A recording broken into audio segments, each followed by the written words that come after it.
আসসালামু আলাইকুম প্রিয় শিক্ষার্থীবৃন্দ, কেমন আছো তোমরা? তোমাদের সকলকে স্বাগতম জানাচ্ছি ইপোলিটেকনিক অনলাইন ক্লাসে। আমি Mohammad Parvez, chief instructor, engineers institute of technology IIT Rangpur. আজকে তোমাদের সাথে ক্লাস নিয়ে আসছি ষষ্ঠ পর্বের সাবজেক্ট ডিজাইন অফ স্ট্রাকচার 1। আমরা আজকে আছি থার্ড চ্যাপ্টারে। আমাদের চ্যাপ্টার হচ্ছে বিমের রূপান্তর সেকশনের ধারণা। এর আগে ক্লাস 1 করিয়েছি এই চ্যাপ্টারের, আজকে ক্লাস 2। এই চ্যাপ্টারের আজকে ক্লাস 2তে আমরা যা দেখব, ক্লাস 2তে আমাদের আছে যখন বিমের নিরপেক্ষ অক্ষ ক্লোজ ফ্লেঞ্জের অভ্যন্তরে অবস্থিত। যখন বিমের নিরপেক্ষ অক্ষ ফ্লেঞ্জের অভ্যন্তরে অবস্থিত, এই আজকে আমরা এই টপিকসটা নিয়েই আলোচনা করব। দুইটা সূত্র, ছোট দুইটা সূত্র, দুইটা লাইন আমরা ক্যালকুলেশন করব, দেখব। তারপরে ফ্লেঞ্জ কি, ওয়েভ কি, সেটা নিয়ে আলোচনা করব। ফ্লেঞ্জ বলতে কি বোঝায়, ওয়েভ বলতে কি বোঝায়, তারপরে আমরা একটা ম্যাথ, একটা প্রবলেম আমরা সলভ করব। তো ঠিক আছে প্রিয় শিক্ষার্থীবৃন্দ, চলো আমরা একটু বোর্ডের দিকে যাই, দেখি বোর্ডে আজকে আমরা কি আমাদের পিকচারটা বুঝি বা ফিগারটা বুঝি। আমরা এখানে একটা টি এর মতো একটা অপশন ড্র করেছি, তোমরা খেয়াল করে দেখো। টি, এটা আমরা টি এর মতো করেছি। এটা একটা হচ্ছে বিম, এটা একটা বিম। বিমের সেকশনটা আমরা কেটেছি। বিমের সেকশন বলতে এটা হচ্ছে স্ল্যাব আর এটা হচ্ছে বিম। তো এটা আমরা ধরা হয় টি বিম আকৃতির।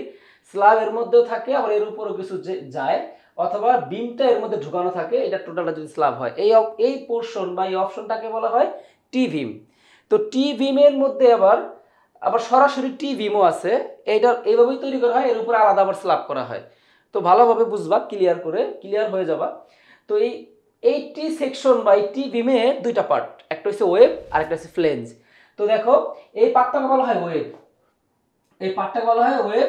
আর এইখান থেকে এই পার্টটাকে বলা হয়, এখান থেকে পার্টটাকে বলা হয়, সরি আমি মিস্টেক, এই পার্টটাকে বলা হয় ওয়েভ আর এখান থেকে এই পার্টটাকে বলা হয় ফ্লেঞ্জ। আমি লিখে রেখেছি এফ আর ডাব্লিউ দিয়ে, আমি ফাইন্ড আউট করে রেখেছি। দেখো তোমরা খেয়াল করতে পারবা, এইটাকে বলা হয় ফ্লেঞ্জ সাইড আর এটাকে বলা হয় ওয়েভ সাইড। এইখানে ওয়েভের এই পাশে রেইনফোর্সমেন্ট আছে, স্টিল বা ফাইবার যেটাই বলি, রেইনফোর্সমেন্টের অপশন আছে। আর আমাদের এই আজকের টপিকটা ছিল যখন বিমের নিরপেক্ষ অক্ষ ফ্লেঞ্জের অভ্যন্তরে অবস্থিত।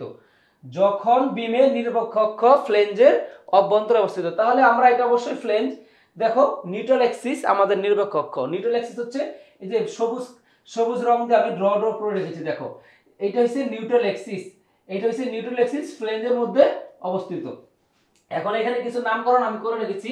দেখো বি, টি, এক্স, সি, তারপরে জে ডি, তারপরে ডি। তো এখানে বি প্রাইম, এগুলা কি জিনিস একটু ভালোভাবে খেয়াল করো। দেখো এম সমান বলতে বুঝি আমরা বেন্ডিং মোমেন্ট, বি হচ্ছে ফ্লেঞ্জের প্রস্থ, বি হচ্ছে এটা ফ্লেঞ্জের প্রস্থ। তারপর আমাদের বলা আছে বি প্রাইম ওয়েভের প্রস্থ, দিস ইজ ওয়েভের প্রস্থ। এই টি এখানে লিখি নাই, টিটা হচ্ছে থিকনেস, টি হচ্ছে আমাদের ফ্লেঞ্জের থিকনেস। তারপর আমরা সি লিখছি মোট সংকোচন বল, এই সিটা হচ্ছে সংকোচন এরিয়া বা চাপ এলাকার সংকোচন বল, সি দিয়ে প্রকাশ করা হয়। টি মোট টান বল, টি হইছে যে আমার টেনশন যেটাতে আসবে স্টিলে, সেটা টান বল হচ্ছে টি। তারপরে জেডি লিভার আর্ম, জেডি হচ্ছে লিভার আর্ম, এটাকে বলা হয় জেডি লিভার আর্ম পোরশন, এখানে খেয়াল করে দেখবা। তারপরে আমাদের আছে এএস, এএস হচ্ছে এরিয়া অফ স্টিল, এরিয়া হচ্ছে স্টিল, আমাদের টান এলাকায় যে স্টিল ব্যবহার করা হয় সেই এরিয়ার যে স্টিলের এরিয়াটা বলা হচ্ছে এএস, প্রদণ্ডটার ক্ষেত্রফল। তারপরে ডি বিমের কার্যকরী গভীরতা, বিমের ইফেক্টিভ ডেপথ। বিমের ইফেক্টিভ ডেপথ কিন্তু আমাদের ফ্লেঞ্জের টপ থেকে স্টিলের সেন্টার পর্যন্ত। আমি আবার বলতেছি, ইফেক্টিভ ডেপথ ফ্লেঞ্জের টপ থেকে সেন্টার পর্যন্ত, বিমের তলা পর্যন্ত না, কিন্তু বিমের তলা পর্যন্ত কিন্তু আমাদের ইফেক্টিভ ডেপথ হবে না। বিমের তলা পর্যন্ত যেটা হবে সেটা হচ্ছে ডি, অনলি ফর গভীরতা। আর ইফেক্টিভ ডেপথ কার্যকরী গভীরতা বিমের ডি। তারপর বলা আছে এফসি, এফসি হচ্ছে নিরপেক্ষ অক্ষ থেকে সংকোচন এলাকার সর্বদূরবর্তী তন্ত্রের কংক্রিটের উদ্ভূত সংকোচন পীড়ন। এফসিটা এখানে নাই, এফসি হইছে এই যে এই জায়গাটার, এফসি হইছে চাপ এলাকার, বিমের যে চাপ এলাকার দূরবর্তী ফাইবার, মানে দূরবর্তী অক্ষ, নিরপেক্ষ অক্ষ হতে সংকোচন এলাকার নিরপেক্ষ অক্ষ, দিস ইজ নিউট্রাল অ্যাক্সিস, নিরপেক্ষ অক্ষ হতে দূরবর্তী এলাকার সংকোচন, এই যে এই এলাকার সর্বদূরবর্তী তন্ত্রের বলতে এই যে স্টিলের ও কংক্রিটের উদ্ভূত সংকোচন পীড়ন। কংক্রিট, তো এইটার নিরপেক্ষ অক্ষ এই এলাকায় যে পীড়ন তৈরি হয় সেটা বলা হয় এফসি।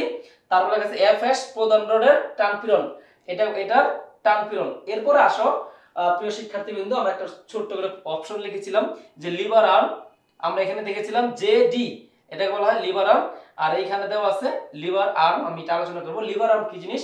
লিভার আর্ম হচ্ছে বিমের চাপ এলাকার, বিমের যে চাপ, এই যে দেখো বিমের চাপ এলাকার সি কেন্দ্র থেকে টি কেন্দ্র পর্যন্ত দূরত্বকে বলা হয় liver arm.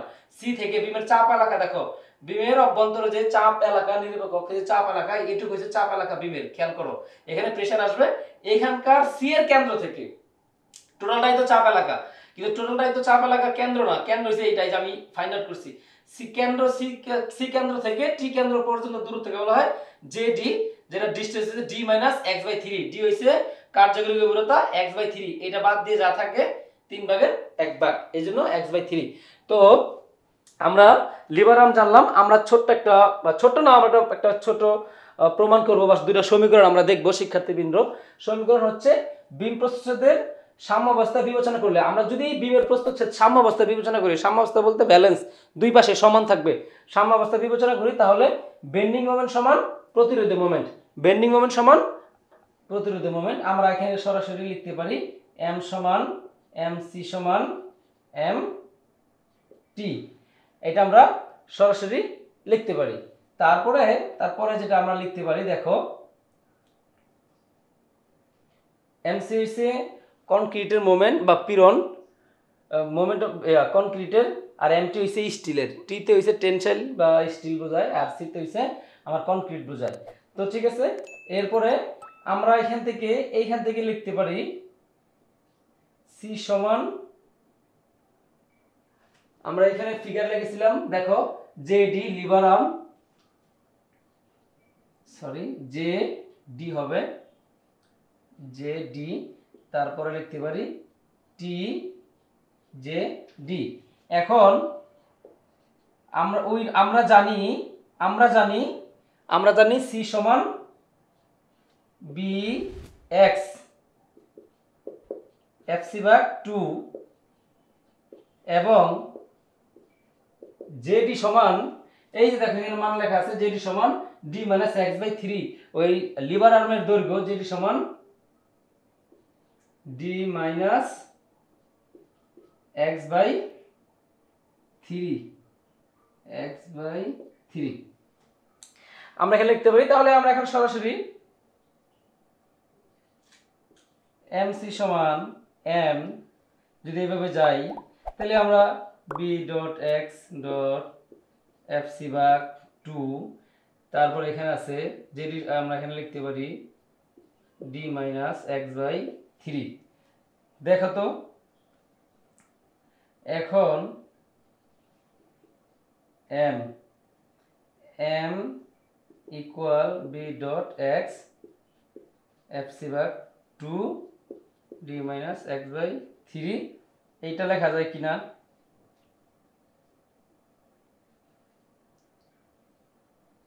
Two M B dot X dot F C D minus X by 3। সুতরাং আমরা এফসি দরকার, এফসি সমান এটা এখানে রইল 2m, সব কিন্তু গুণ অবস্থা আছে। খেয়াল করো শিক্ষার্থীবৃন্দ, সব কিন্তু এগুলো গুণ অবস্থা আছে, এই পাশে আসলে সেটা সব ভাগ হয়ে যাবে।